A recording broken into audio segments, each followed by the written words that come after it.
Hey guys, Sarge speaking with Local Primitive. As you know, I can't ever start my day without a cup of tea, so I'll go ahead and get that started. But I want to talk to you today about, I know in my update video, if you watched that, I talked about how I'm changing my direction with my with Local Primitive, and the direction that I want to go is more of a modern preparedness. For this season, is what we're going to be focusing on. And so to start that off, I'm going to go over what I want to do is I want to retouch my 6 H's.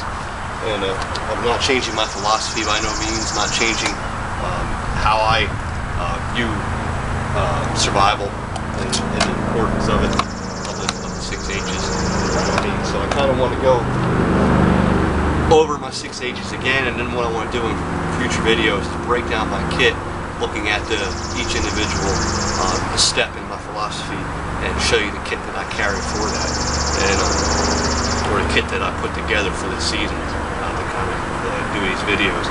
And just to go over my 6 H's again, I have a philosophy. Everybody has a philosophy, and there ain't none that's right, there ain't none that's wrong, there ain't none that's better, there ain't none that's worse. I mean, they're all philosophies.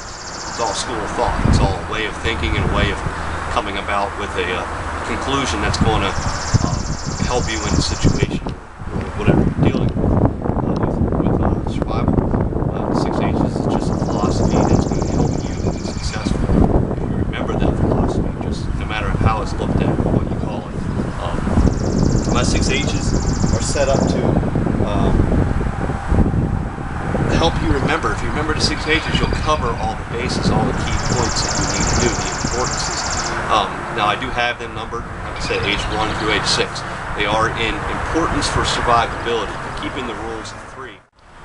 The 6 H's are set up in an order for memory fashion, and also in an order of importance, generally for what's more important than the other, but it doesn't necessarily mean that's the order that you're ever going to fulfill those 6 H's.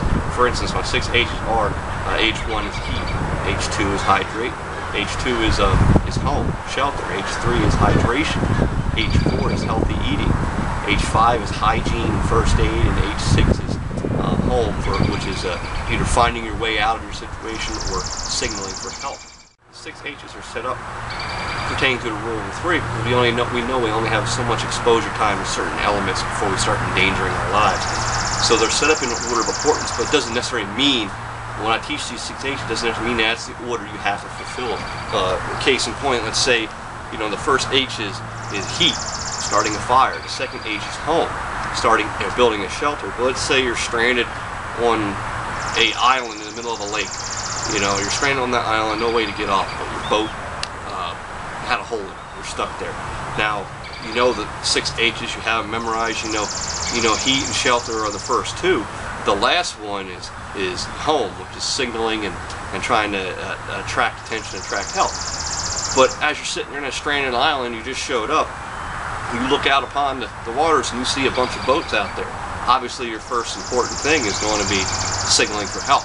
So H6 would definitely become the first thing you would do, because you can go take time and build a fire and build a shelter and look for food and water, but you're wasting time when you could be signaling for help.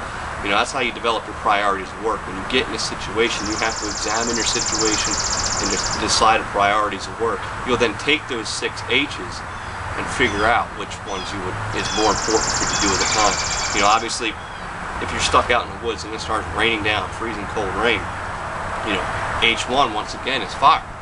But H2 is shelter. Obviously, that shelter, getting covered from that rain, is a little bit more important to you at that moment, because you have that rain pouring down on you, soaking you and getting you wet. You need to get cover. Then you can concentrate on, hey, let's get a fire started. You got to determine your priorities of work dependent on the situation you're in and the elements. So once again, like I said, H1 is heat. We'll be covering that's fire starting. So we'll be going over in my kit in a coming video on the items I carry in my kit for starting fire. H2 is home. We'll talk about items I carry for shelter. H3 is hydration. We'll talk about items that I carry for containing water, storing water, and also purifying and disinfecting water. H4 is healthy eating. Forgetting how to count. Age 4 is healthy eating. Talk about items that I carry for food procurement and obtaining food sources. Age 5 is hygiene, and I also include first aid in that. And we'll talk about items I carry to help for hygiene and first aid. Age 6 obviously is home, which includes, like I said, navigating or finding your way out of your situation, finding your way to civilization, or attracting attention to you. So we'll go over items that I carry for that. And the way I designed my kit, everybody will say, okay, when I first do show you my kit, you'll think, wow, that's a lot of equipment. And you're right. Like I described in my update video, this year I'm kind of gearing towards people that are just starting out fresh and new and learning this. So when you go out to the woods, you want to have stuff with you. You want to be prepared and always have things, for the sole purpose that if you're going out there to learn primitive skills or do something, if those skills fail, you're left with nothing. So you need to prepare yourself. I'm teaching preparedness this year. I'm not teaching, primitive skills, how to, make something from nothing. I'm talking about teaching how to be prepared for any situation. So that way, you won't be, behind the bus when it takes off. So that's what we're going to be focusing on this year. And on my equipment, what you're going to see is you're going to see my main kit that I want to demonstrate to you. And then what I broke it down to is I have your main kit, then I have a day pack or a short-term pack, and then I have an EDC or everyday carry.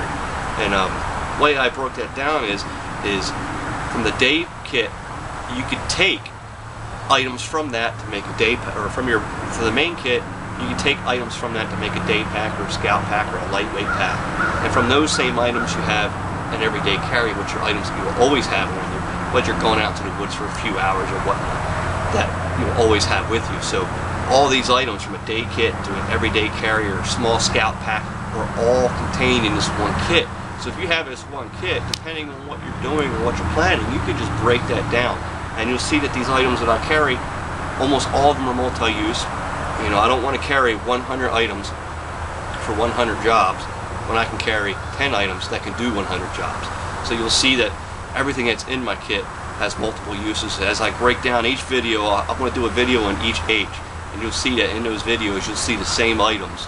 There's only a few items that don't transfer over or don't have multiple uses, but almost every item you'll see in at least 2 or 3 of those videos, because they all have dual purposes and multiple purposes. So that's what I'm going to be going over, showing you my kit. I'm not going to do one video on my whole entire kit. All I'm going to do is a video on each age, and you'll see that those items all contained in that one kit. So hope you enjoyed the video. I know it was a little long-winded, I was a little all over the place, but I just wanted to get out and once again retouch my 6 H's. But I'm not changing those in any way. And in the next upcoming videos, I'm going to go over each part of my kit in the 6 H's and how each kit is multiple use and what items I carry to cover each one of those H's. Sarge speaking. Thank you for watching.